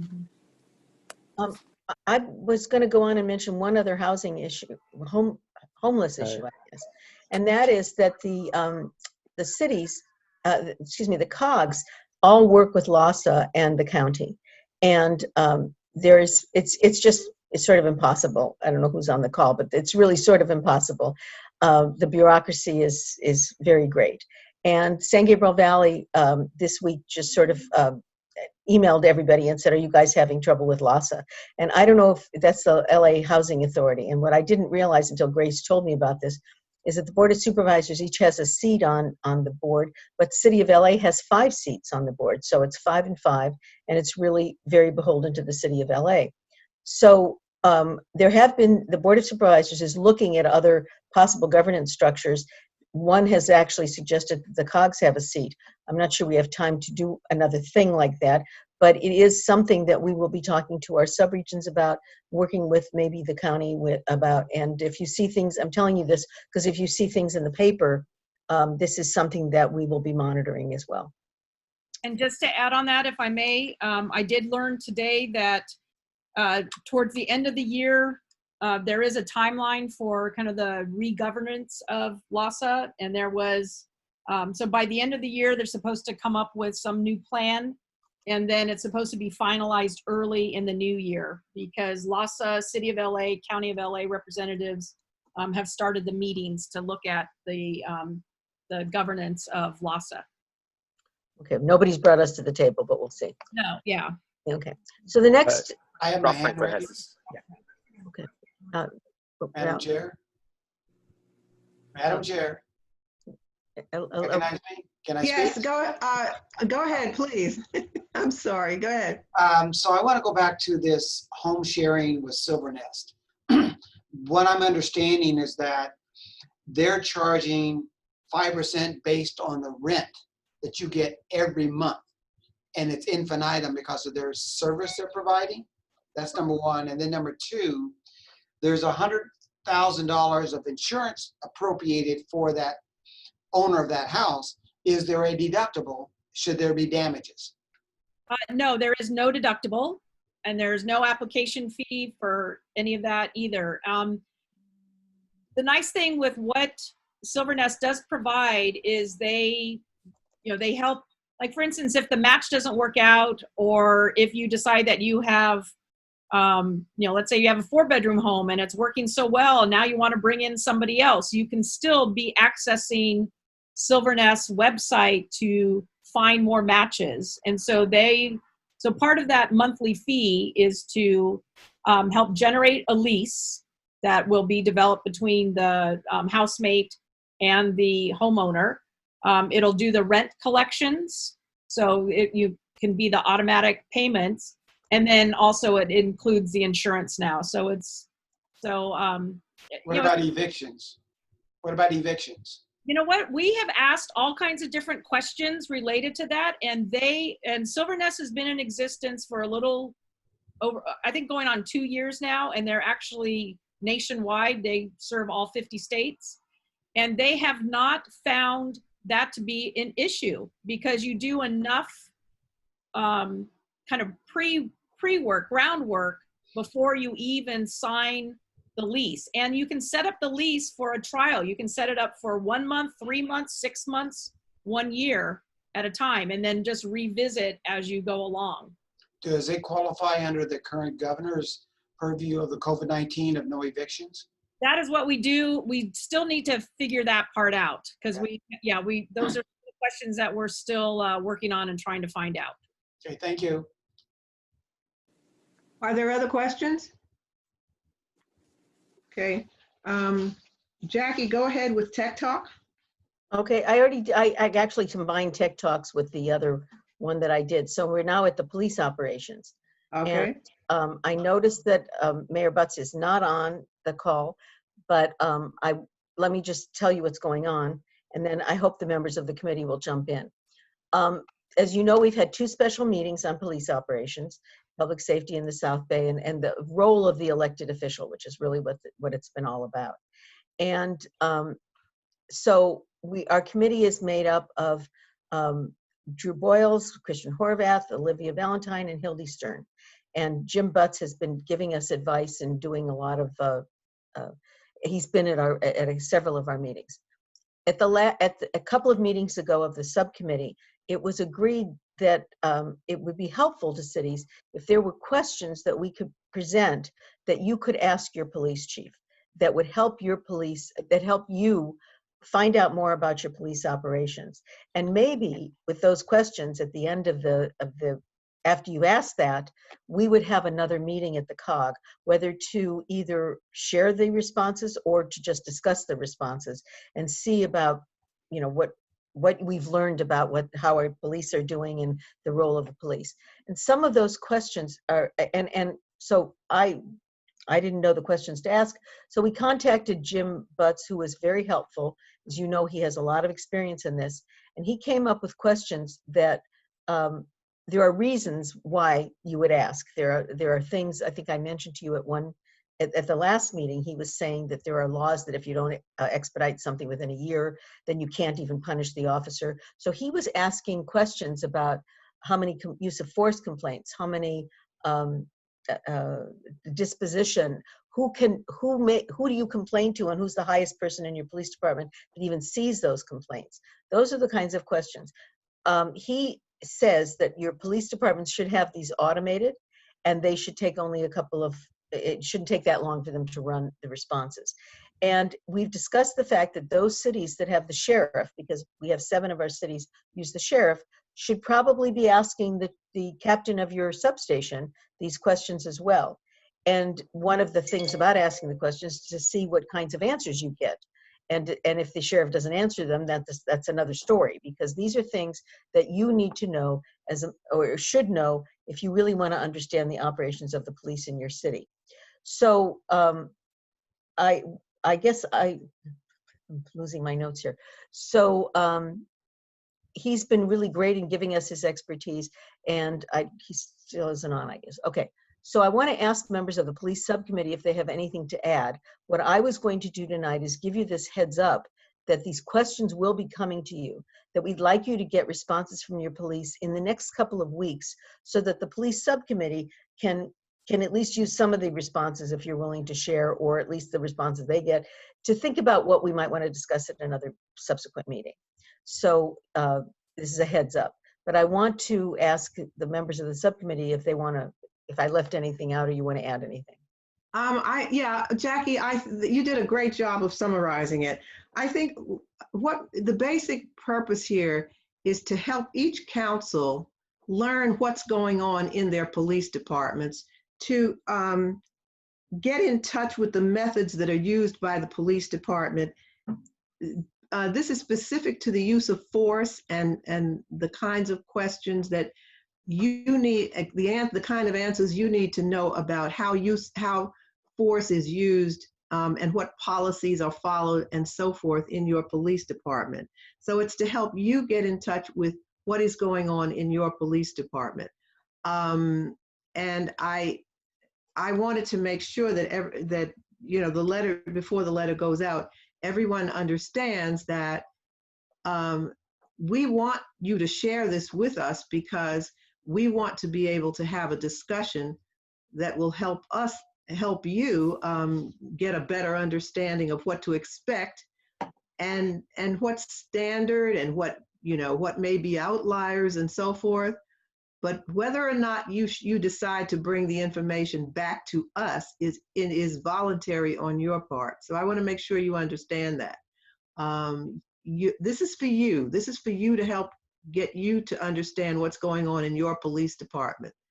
But you know, as far as coming back to us with it, we would like for you to, but we're not making this a requirement. So are there any questions about this? I want to make sure everybody understands. You will get the letters with the cover letter to give to, well, the letter will go to your city manager and to you as the delegate. And then presumably your city manager will then circulate it to all the other city council people on your council. Madam Chair. Yes. Rodney from Gardena. You brought up the topic of use of force within your departments, and I would suggest that every council person, maybe Cedric will back me up on this, but you need to go to your police department and request a copy of the use of force policy that your police department has and read it. And you might even want to compare with other cities to see how your use of force policy rates with the others' use of force policies. Because I was in law enforcement, it's a totally useful tool if you actually read it to see what's in it. Because these use of force policies have been worked and reworked and reworked. Now, if a department has kept up with it and have always made positive changes to it, you'll have a great policy. The only thing is you have to make sure that your chief of police is, I think Mayor Butts put it, that your chief has to instill that policy within their command staff, and then that command staff has to instill that amongst their troops. But I would recommend that everybody find a copy of your department's use of force policy. Now, for the sheriff's department, you can probably request that because through your station, every captain of a station is actually the chief of that station. So he's actually your chief. So you need to go there and say, hi, I'm your council person, and I'd like a copy of the use of force just so I can read it and be familiar with it. But I think that's an important thing because you brought up use of force. You need to really see that and read it. I agree. Thank you. That's very valuable information. I agree with you. What about the questions? Do you have any question about the questions that we're going to send out? No, I just think that with the two that we had, it's been useful. So the questions, I haven't seen the new questions yet. They haven't come out, but I am going to be interested in see what questions come out. But again, because being in law enforcement, you tend to, we tend to understand the questions and why you're asking them. And a person that, like a newbie or someone that's not really familiar with their police department, I would recommend that you get involved in your police department. you get to know your captains, your chief, your lieutenants, all the people. Go on a ride along, get involved in the things that they're doing, and make sure you know how they're interacting with your community. So just to toot my own horn, right now our chief has actually started a bike tour, and he has officers on bikes going out throughout the community and interacting with the residents. They're playing basketball with the kids. They're hugging the babies. They're answering questions. They're interacting so that they can say, I have ownership and that's my police officers. And they're starting to know them by name. So I look forward to the new questions coming up. So when they come up, I'll take a look at them. Thank you. Come out. I'll be sending the next several days. Okay, thanks. Jackie, I wanted to know whether you thought that October 9th was too soon to ask everyone to have, if they're going to respond by October 9th. Maybe we should extend that since we didn't get the. Right. Well, we can do another week or two, I guess. Yes, let's do that. Are there any other questions about this? Olivia? Comments? Yeah, Madam Chair, it's Drew. Yes, go ahead, please. Just a point of clarification that Jim made it clear that as much as we like to benchmark with the data, that might not be the best idea. So that isn't, right, the way I understand it, the last call, correct me if I'm wrong, Hildy, Christian, Olivia, but I didn't think the intent, one of the purposes was to benchmark necessarily, because he made the point that you might have more complaints in one city versus another, even per capita, if you normalize it, and that's not necessarily a bad thing. It could be representative of a culture where there is just more complaints that are being reported. So I think I got that right. I think you're right, and I stand corrected. I think you're right. I think it was more a sense of sharing information that we got from our various police departments, but not benchmarking. You're correct about that. Yeah, no, you didn't say that. I just would have gone down that path mentally, by collecting the data. So anyway, just thought I'd share that. Okay. Anyone else? Olivia. Yes. This is Cedric. I would hope, based upon the questions being asked, that each one of us is able to at least get a sense of what our departments face every day and what is being done on the streets. Rodney talked about it briefly, but again, I always implore all of us to do at least a ride along, because it gives you a perspective of what is really going on out in your streets where we are all elected officials for. And it's a lightning situation because what you think you know is not what really happens. Thank you. You are correct. Anyone else? Hildy, did you want to speak?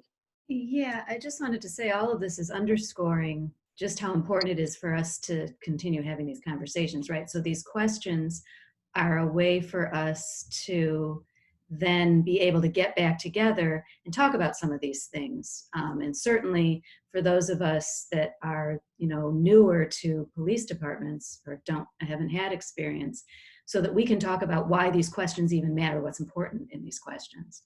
So, all of this is just underscoring why it's so important for us to all do this and have this next conversation. Jackie, I wanted to ask if we can include in the letter encouraging each of the council members to get a copy of the use of force handbooks. I don't think that's in the letter currently, but that should probably be included in the letter. Do you want me to say anything about ride-alongs? Or maybe some of this is the next conversation. Okay. It might be a little bit too much to have, get these things, look at the handbook. Do that, yeah. But maybe once we all get back together, we can see why some of these next steps are important for all of us. The ride-along is just a tool. It's just Right. one of the tools. Yeah, so I'll put use of force too. Okay, and the questions actually are a little bit more extensive than use of force, but I think it all feeds into the same place. Right. So, okay. So I'll go on and please looks watch like- for that letter. Christian's got his hand up. Oh, sorry, Christian. Yeah, and I was just going to say the other aspect of this broader conversation, right, is so that when you get questions from your residents, that you actually are a bit more knowledgeable about chain of command about how the police department works and the transparency that they offer. And you can actually talk with some type of an educated perspective versus, you know, having to say, well, I'll have to get back to you on that. So, Right. Right. Okay. Any other questions? Well, just a comment, Madam Chair. Every council person in the South Bay, I know your chiefs from prior stuff, and they welcome you to ask any question. They ask you to meet with them. They will be totally receptive to you because they enjoy the fact that you as a council person care enough to go in there and talk to them. And even if you want to be introduced to their command staff, they welcome that stuff. So don't be shy. Don't be afraid to walk in and say, "Hi, I'm Councilman so-and-so, and you know, this is what I want. And this is what I'd like to talk about." They'll be receptive to you. Okay. Thank you for that. I've got a few more announcements, not moving on to if there's no more questions. I just wanted to let you all know that we have a contract every year with Torrance Water, and we're thrilled that we have been approved for another year, as well as we're starting to do Cash for Kitchens, which is for your business communities again, and trainings. And then on legislation, we have a legislative briefing, and because we didn't want to interfere with the league conference, it's going to be Friday, October 16th at 9 a.m. Senator Ben Allen has confirmed, because it's a Zoom meeting, we assume we're going to get other legislators as well, but we hope that you'll save that on your calendar and attend. And Natalie, of course, will be sending out a lot more information as we get closer. The steering committee also decided that it was time to resurrect our unfortunately aborted Sacramento visit. And we're not going to Sacramento, but we're doing a virtual. And so several of your cities have, I talked to the city managers, and instead of us paying for a lobbyist at this point, several of your cities have made your state lobbyists available to me. And I have talked to them, and they are meeting together, and we're going to all get together next week by phone. But we're looking at actually having like Sacramento days where we're going to have meetings with legislators and maybe state agencies between the election and Thanksgiving. And we want to, those people that might be interested in participating, please let me know. I think we're going to want to talk primarily about the housing legislation, why it doesn't work the way they're writing it, and suggestions for how it would work better. We want to talk about our broadband and what we've done down here and how we could use more help to extend it to residents and others. Electric vehicles, you saw the governor has this new electric vehicle thing, and we want to talk about our local travel network, and then climate change. So if you're interested in the Sacramento visit, we can't have everybody, even though it's going to be a Zoom. We want to have a limited number, but we do want to know who would be interested. Let me know. And then the last thing I wanted to tell you is we really do have an office, and David's going to put up our door, which now has a sign on it. And Ralph Franklin has signed up for a tour. And this is our office. And see, the reflection is this little fountain in front of it, and also I think David taking a picture. Thank you, David. And so if you would like a tour of our office, you know, not everybody, we're not there every day, but there are people that are going in and out. So please let me know, and we will arrange a tour of the office. And that actually completes all I was going to say. Thank you. Thank you. Is there anyone who'd like to share what his or her city is doing in response to COVID?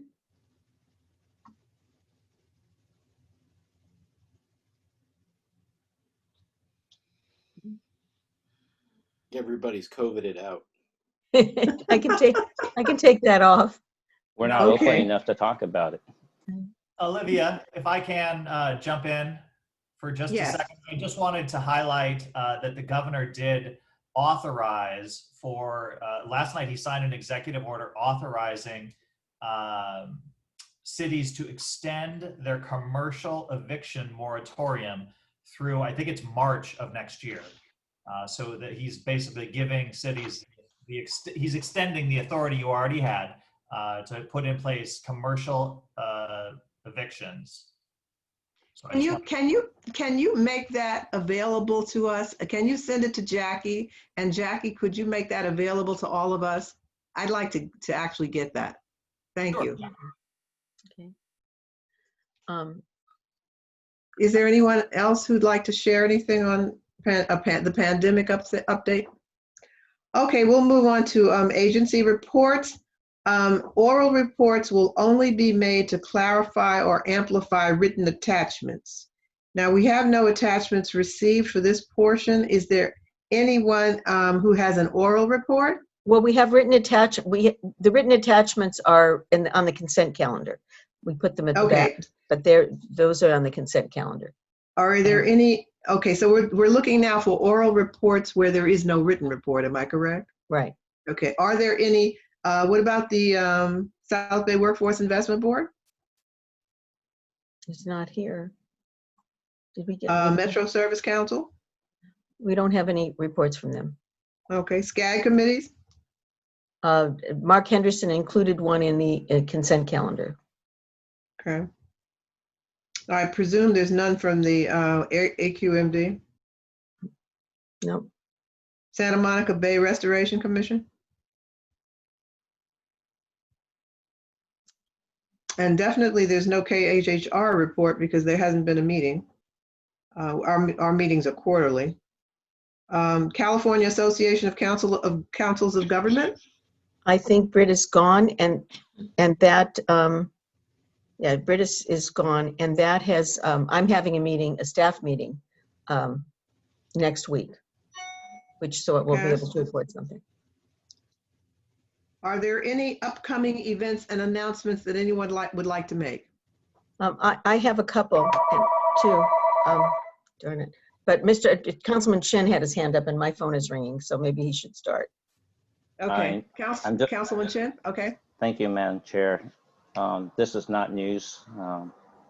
Next Wednesday, September 30th, will be the last day of Leroy J. Jackson, City Manager for City of Torrance, after a 54-year service in the city. And Mr. Aram Shapari will be your new Torrance City Manager effective October 1. Just make sure anyone knew about it or didn't know, that's update you. Thank you. Anyone else? Jackie, you have something? I can't hear you. Okay, I was muted. That's because I was muted. Okay, our October meeting, the board meeting, we're going to have Dr. Dar, who works at Harbor UCLA and was going to talk about the vaccine work that they're doing there on COVID. Should be very, very interesting. October 1st, you received something from me. Cal State Dominguez Hills is having their annual South Bay Economic Forecast, which is usually a really good meeting. I think it's going to cost probably, I think we can get a discounted rate, which I think is $30. And then in November, we're going to have our November board meeting is going to include some kind of a volunteer thank you. And we also want to thank our outgoing former chairs. Don't listen, Ralph, but we're going to be inviting Ralph to come back as a outgoing former chair. And I don't know how we can thank him, but we'll try. So that's all I have. Thank you. Is there anyone else who would like to give us any updates or announcements? With that, I'm going to bring this meeting to a close. Thank you all for your participation and have a wonderful month. And we'll see you on October 22nd. Bye, everybody. Night. See you at the League of Californias. Yes, please come. Please register. Yes. I'll see you there, Jeff. I'll be there. I'm not sure we'll actually see each other, but I'll be there. Okay.